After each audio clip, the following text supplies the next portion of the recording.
Hey, what's going on? I am joined here tonight by Brian Bright from Neversoft, your project lead on Guitar Hero 5. Is that right? That's correct, yeah. Now, correct me if I'm wrong, sir. This is now the fourth Guitar Hero game that Neversoft has been involved in? Guitar Hero 3, Aerosmith, Metallica. 5 now. Yeah, this is 4? I think it is 4. World Tour. So you 3, Aerosmith, Metallica, World Tour, and 5. Yeah, 5. Okay, so 5. Already a sterling interview. But I'm definitely getting the sense from what I've seen of Guitar Hero 5 tonight that you guys are getting a lot more comfortable kind of with the franchise. Like, how do you feel the kind of relationship with Neversoft and Guitar Hero has become? Well, it's been great. I mean, we transitioned from Tony Hawk. We did Guitar Hero 3. We had to build up a lot of infrastructure, a lot of new talents, right? I mean, designing a music rhythm game is different from designing a skateboarding trick game where the level is the level, not the music. So we've staffed up. We've got, groups of vocal note trackers, drums, and guitar bass note trackers now. And we're pretty well established. We've hit our stride. So as far as production goes, I think we've kind of hit our rhythm now. We're on, full capacity. Everyone kind of knows, the best ways to make songs fun and playable. But everybody's having fun here. So, but yeah, as far as gameplay, I mean, we've learned a lot as well. We've added new game modes like Party Play, which you might have seen here tonight, where you can just jump in and jump out and never have to stop the music. The ability to play with multiple instruments. We added the full band in World Tour, but what we found is that people don't always want to play bass. They don't always want to sing. They might not even be good enough or be embarrassed to play the drums. But there's a lot of guitars out there. Yeah. So why not let everyone just play with the guitar if they want to, And so that's some of the lessons we've learned over the past, 2 years here working on Guitar Hero games. Definitely saw kind of one of the more surreal sights tonight of 4 people on drums playing at once, something, you just didn't see before. Now, while we're talking about the instruments, it's my understanding that Guitar Hero 5 is going to be shipping September 1, and it's going to be either a disc-only version or the game and a guitar controller, kind of eschewing the full band setup that happened for World Tour. What was kind of the motivation behind that decision? Well, we've created a new franchise called Band Hero that'll be coming out. In Guitar Hero, we're focusing more on the guitar. The gameplay is multi-instrument, right? But it's just focused more about the guitar. The music's more guitar-based, more rock-based. And we have this franchise called Band Hero, just skewed more towards pop, family-friendly music that you might want to play with the entire family, or the kids, under whatever age, 16, would really gravitate towards. So, we've announced Taylor Swift and other artists. So we really wanted to focus, Band Hero more towards the social family get together, friendly playing game with a great set list. But the Guitar Hero is focused, it's similar. It's around you can play Guitar Hero 5, with any instrument combination, but we do pick the songs based on guitar gameplay, and it's still a very guitar-oriented, guitar-focused game. So, I mean, that's kind of where we've driven the divide there. I guess that makes sense, and, a lot of people out there already have a lot of the hardware, and I'm sure retailers thank you for that decision as well. One of the things that came out recently about Guitar Hero 5 is that you're going to have, for the 360 version, avatar support. Let's talk a little bit about kind of how that came to be. Yeah. Well, we saw the avatars, and some of our animation department actually spurred the idea. They're like, why can't we bring these into the game? The APIs were out there. Microsoft supported it, but nobody was doing it. Very few developers were doing it, especially on disc games. You see 1 vs. 100 does it in a few other games, but not many.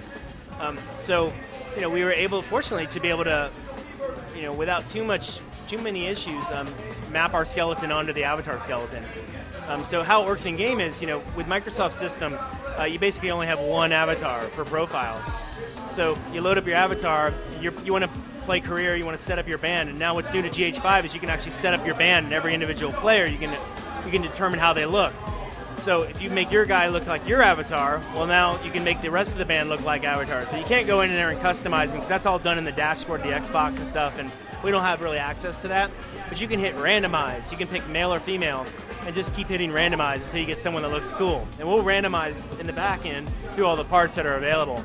And so you can actually set up your entire band, even if you're playing by yourself, to be avatars, which is pretty cool.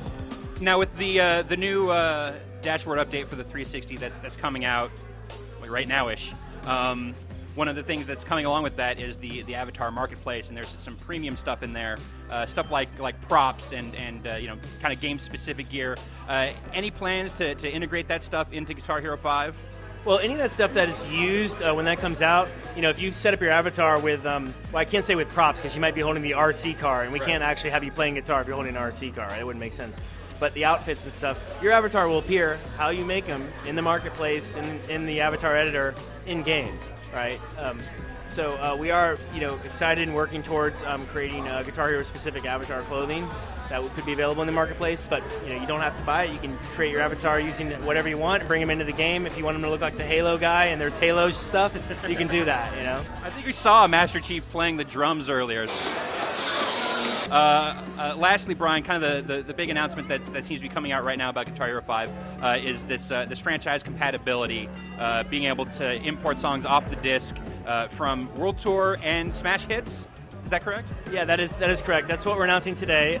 We have the technology, and we are have the capabilities to do franchise compatibility, and that's something we're moving forward with. So we'll be announcing soon here in the next week or two exactly what songs will be transferred from Guitar Hero World Tour and Smash Hits, and we'll be working towards trying to get as many songs possible from our back catalog. As soon as we can secure licensing deals with artists and labels and such.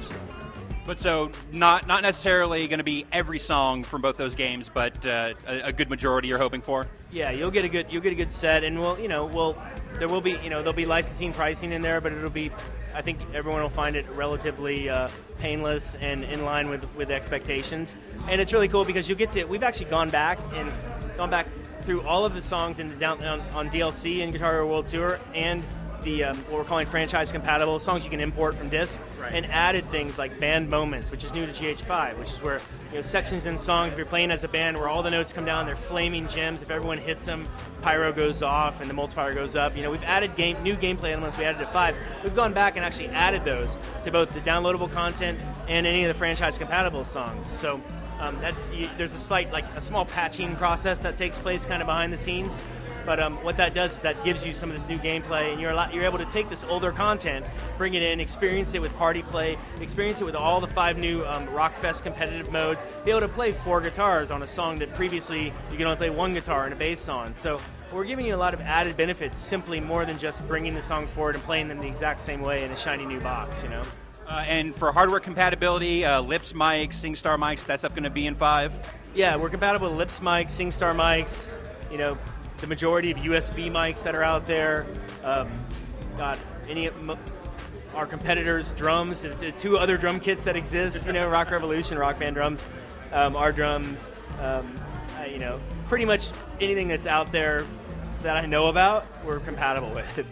Now, for the marketplace stuff for Guitar Hero, that's going to be incompatible. You're going to be seeing the same songs from Smash Hits and from World Tour in Guitar Hero 5. What's it going to be like with Band Hero?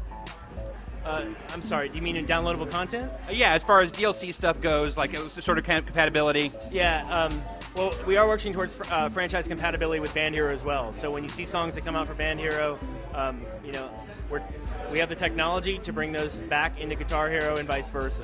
So there'll be more news more news on that and the interoperability between the 2 games to come. But we are working towards that, and we're trying to make it so that you can expand your music library as much as possible on whatever platform, whether it be Guitar Hero or Band Hero, that you want to play on. Excellent, Brian. Thank you so much for your time.